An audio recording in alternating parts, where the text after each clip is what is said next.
pour le Trégor, vous êtes connu pour votre relation avec les paysans de notre secteur, les légumiers de notre secteur. Et avec Joseph Rousseau, vous êtes même allé dans les champs d'artichauts voir comment ça se passait.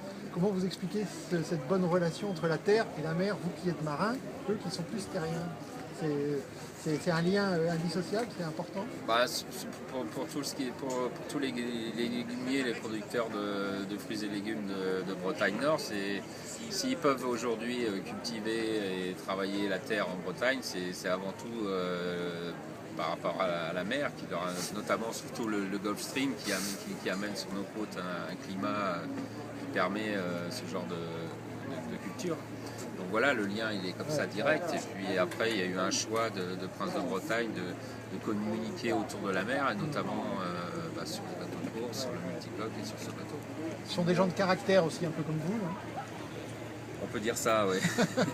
Mais vous savez, je crois que quand on voit le métier qu'ils font, qui est quand même un métier pas facile, où il y a faut y être tous les jours, on est au détriment du climat, des marchés, enfin voilà, c'est vraiment un métier qui est difficile.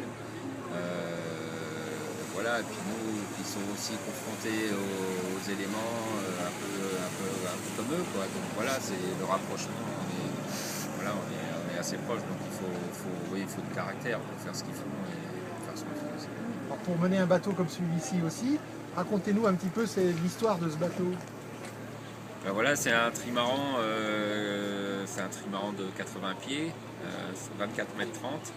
On a commencé à imaginer ce bateau, les premières réunions c'était il y a 4 ans ici à Saint-Malo, où j'arrive concurrent sur le 50 pieds Prince de Bretagne.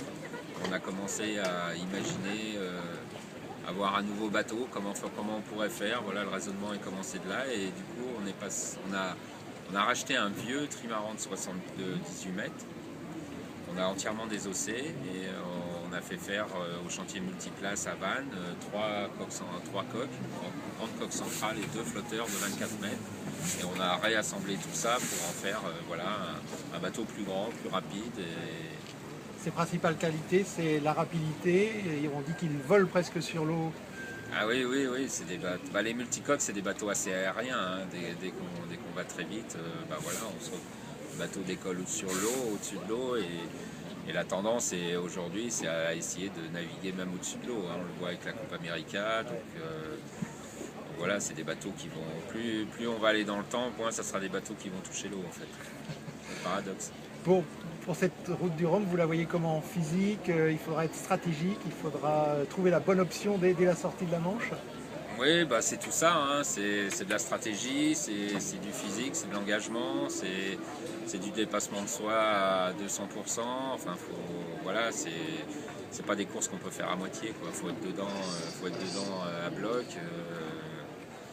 Nous, avec toute l'équipe Prince de Bretagne, là, on est dedans depuis maintenant. Le bateau, il a 2 ans, on l'a commencé il y a 3 ans. Voilà, ça fait 3 ans qu'on travaille sur ce bateau pour cette route du Rhum. Et voilà, là aujourd'hui, on est à 8 jours, donc le dossier est pas loin de se refermer. Merci beaucoup.